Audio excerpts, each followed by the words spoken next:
I have read the proposed TPP. Again, this is a negotiated agreement or under negotiation. There are sections that apparently have been finalized as far as one can without the final TPA, if and when that does pass. And I have looked through hundreds and hundreds of pages and directly from USTR, and there is nothing in there on immigration other than the reference to travel visas for business-only purposes. If you want to come to this country and visit in terms of a company or investment you might own, which is it's not what we're talking about here.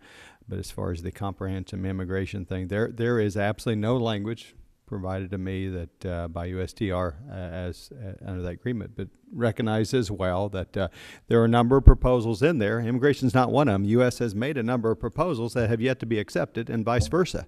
It's an agreement under negotiation.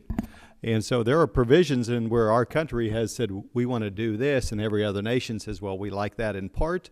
It's an ongoing negotiation. But this idea from folks that there's somehow a comprehensive immigration offer on the table, there is nothing in the proposed ongoing language, and I'm not certain where that comes from. I don't know if these folks that have read this or not, but the language as provided USTR has none of that. And there is a concern, just to piggyback on what Congressman Huelskamp is saying. Some people believe that the L visas and the visitor visas are a pathway to comprehensive reform because those visas have been abused. If you look at the business visitor visa, it has been abused. If you look at the L visas, they have been abused. But that has nothing to do with the trade agreement. That has something to do with maybe we need reform on the guest worker visas and L visas. But I just don't see any evidence of there being some kind of agreement in there that would lead to comprehensive reform. Congressman Bratt. Yep, thank you. I hate to say this, but the answer to your couple questions, part of it depends on what the definition of is. We're in a catch-22 here in answering this question because we went into a security bunker to read a secret trade agreement, and so we can't tell you. But you used the word, someone has assured you that nothing is in the document related to immigration. Is, so that's in the present tense, but that doesn't mean that there can't be tomorrow. So the word is in the present. So it can be put in tomorrow or at a future date. Senator Sessions has referred to aspects of this living document. And then when it comes to urban legends, I've been an economist for 18 years, and so doing an end run around the Constitution for me would have been considered an urban legend, right? And so if we're going to talk about urban legends, President Obama's unconstitutional end run around the Constitution on amnesty, boy, that breaks the trust level up big time. So urban legends, I would have found that unbelievable a year ago, and now it's not unbelievable. So that's the context we find ourselves in, and our side said we would fight tooth and nail on that up till February 27, and I don't think we did that.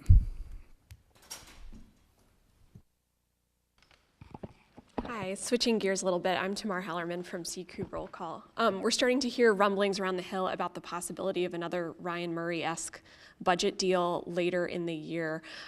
Republican leaders have indicated that they might be open to it if any increased discretionary spending is offset by mandatory cuts. Where do you guys stand on that prospect right now? I hope whatever deal they're thinking about coming up with, they're mandatory cuts today and not in the future. You know, what happens in Washington is that we make promises of cuts in the future, and we use those as offsets for increases in spending today. So if you have a one-for-one deal, mandatory versus discretionary, I'd probably be okay with that, but that has to be cuts today. What you're going to see our leadership do is they're going to do a trickeration, do something that allows us to claim that we are cutting spending in the future when the reality is that we're never going to get to that spending cut in the future. But if they can find something that cuts today, I think that was the whole purpose of sequestration, is to get to have mandatory reform, which we need to have and get us to a point where we can balance our budget. And I think I'm all for balancing the budget and trying to figure out how we can do that. But what you will see is you will see a bunch of promises of cuts in the future, just like the SGR. If you remember SGR, when it first started, that was a promise of cuts in the future. And as soon as those cuts were about to happen, we started promising physicians that we were never going to do those SGR cuts. And then finally, this year, we just did a deal that was hailed by everybody here in Washington, D.C. as a great deal for doctors and patients. When no one had to really lift a finger, all we did is we added more money to the deficit. Raul's exactly right. We've always been in favor of real savings, real changes to mandatory spending in the present. That makes sense. Let's do that, and we can increase discretionary spending. But I didn't vote for Ryan Murray 1. If it's a comparable kind of plan, I don't plan to vote for something that doesn't do what we just described, which is what the sequestration was, as Raul said, all about. You do real savings in the long-term spending, but you get some real savings with it now, then you can increase discretionary. Short of that, I don't think it makes sense. Yeah, we don't want to replace sequestration with trickeration. There's no reason we can't have The word of the day.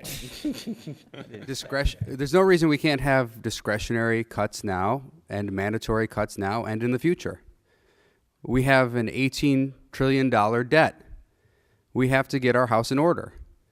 And there's an effort every time we run into some kind of budget situation, there's an effort to increase spending.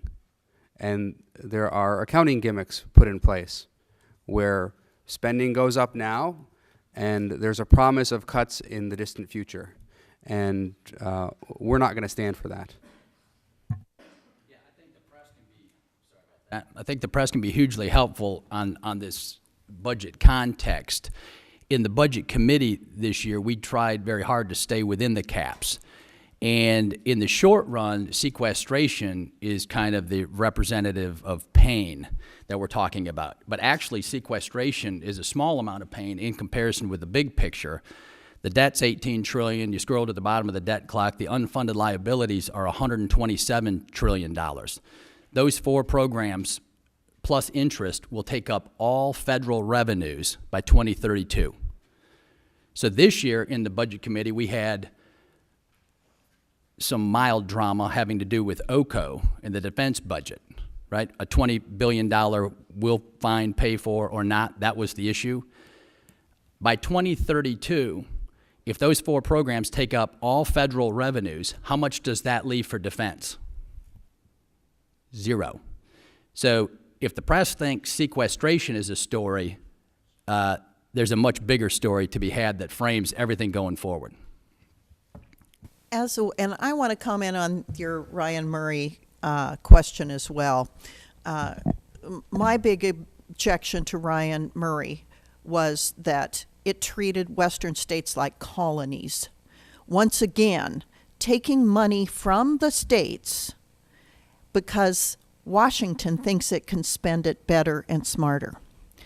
So as Washington continues to treat the West like a colony, and those states have different legal footing than eastern states that are primarily private land states.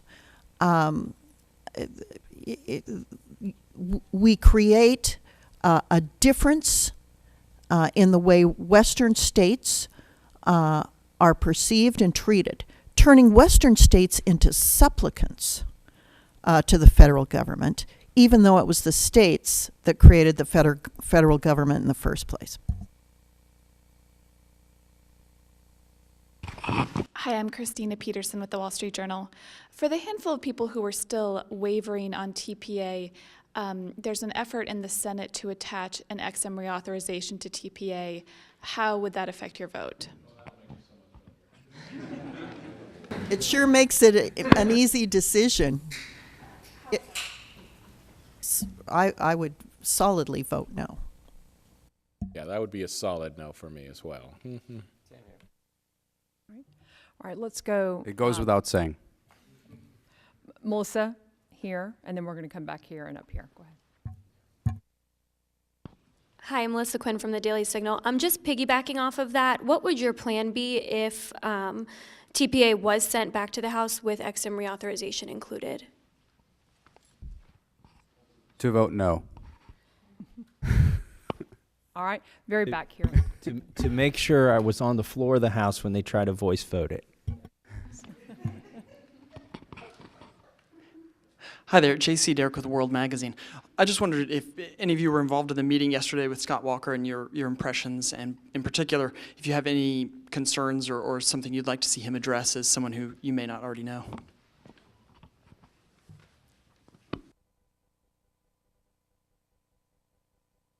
Anybody in the We meeting had a with Scott Republican Walker? conference meeting when he was there speaking, and so I think most of us missed the meeting with Scott Walker. Did anybody? Oh, yesterday? Yeah, I was there. He did a great job. I've met with him before. He's a very passionate advocate for his positions. I think we have a great field of candidates. I think it's fantastic how many candidates we have. I love how the media is saying that it's bad that we have so many candidates, and I'm trying to figure out how it is so bad that we have all these great candidates and the Democrats, our best candidate is Hillary Clinton. You know, it goes from the past, who has more baggage than a freight train. So it's just driving me crazy to see how bad it is for us to have so many good candidates. I'm supporting Rand Paul myself. I think he's the one who can bring more people to the party, who can bring new people, new voices, new ideas. I think he has the opportunity to be a transformational leader like Ronald Reagan was, that brought a whole group of people to the party. But I would be excited about the vast majority of the candidates that are running, including Scott Walker if he were the nominee. So I'm super excited and about our prospects, and I'm glad that Hillary is running. I thought that she was not going to run because of all her baggage.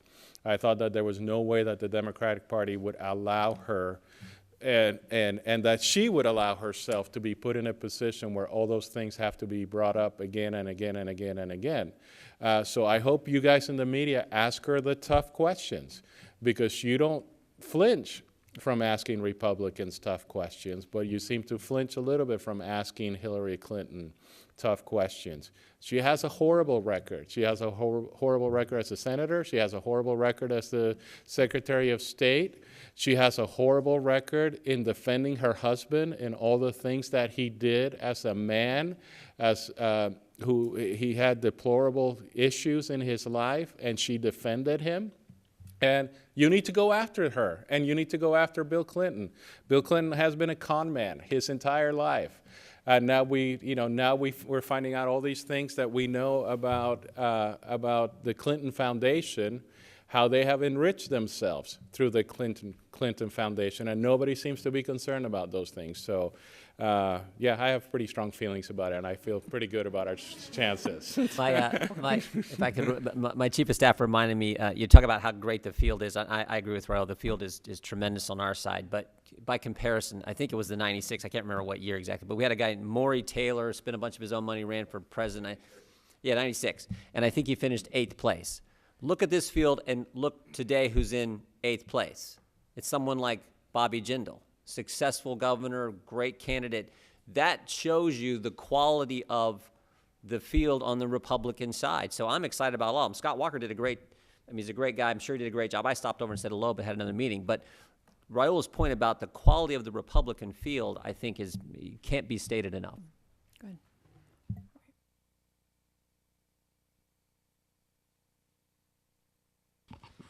Yeah, James Arkin with Real Clear Politics. I have another 2016 question for you. In the past couple of weeks, there's been a lot of talk about decisions on going into the Iraq War and how candidates would have made that decision, if they knew what they know now back then. And I'm wondering more broadly if there's any concern that because Jeb Bush is a candidate in this election and there's going to be some questions about his brother's time as president, if that might bring the conversation with the other candidates and with the entire field back to his presidency and to the last decade instead of looking forward and trying to look to the future. Bush or anybody else, they have to have a forward-looking vision for America. I think Jeb Bush will have a little bit more difficult time than anybody else, but I think Jeb Bush is as welcome in the race as anybody else. I think he's going to have to answer probably some questions that other candidates don't need to answer, and he's going to have a more difficult time answering some of those questions because you're not just attacking another politician, he's attacking his brother. He would have to attack some of the decisions of his brother. It's going to be difficult for him, and I frankly feel for him, and because it would be difficult. I thought about that a lot. If I had a brother who was president and I was running for president, it's more personal when you're answering those questions than for me. I'm just answering questions about George W. Bush, what mistakes he made in the past or things he did well in the past. I'm not as personally invested in those things. So, but I don't think it's going to be an issue for us. It might be an issue for Jeb Bush, but not for the other candidates. I'll just say the reciprocal question for you guys is, would Hillary vote for Obamacare knowing what she knows now? And I think Hillary Clinton is the only candidate in the race who voted for the Iraq War. So the question should be posed to her.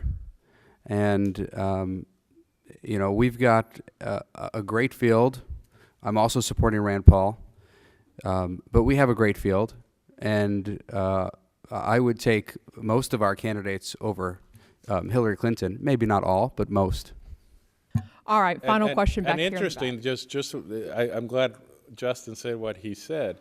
She also had the same intelligence that George W. Bush had. So she's the only one who voted for it and the only one who looked at the same data points that George W. Bush had. And yet she's getting a pass on that. Hey, Dan Neuhauser with National Journal. The first 6 weeks of this Congress were pretty contentious, and most of y'all and almost everybody else was pretty unhappy with what legislation was moving or not moving on the floor. Looking back at the last couple of weeks, has that changed at all? Or just big picture, are you more pleased with how things have gone? Certainly more legislation has passed.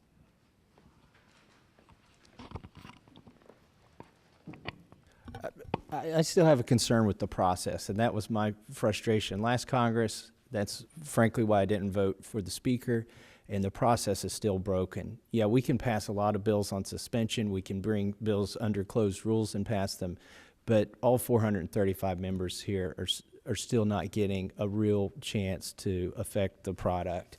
And that was painfully obvious in the Freedom Act. I don't think the process has improved. There are just more bad pieces of legislation passing through Congress. Therefore, the Republican side is getting Democratic votes on those pieces of legislation. But the process hasn't improved. We offered amendments to the Freedom Act. Those amendments were not allowed to be brought up for a vote. And that's an issue that is critically important to the American people. So there's still a broken process. And I think a lot of Republicans are frustrated. It's not just conservatives. We hear it from all of our colleagues. All I can tell you is that the Republican Party is doing a great job of improving Obama's approval rating. So tell me if that's a good thing. Members, thank you all very much. Thank you all very much, and we'll be sending out a date shortly for the June Conversations with Conservatives.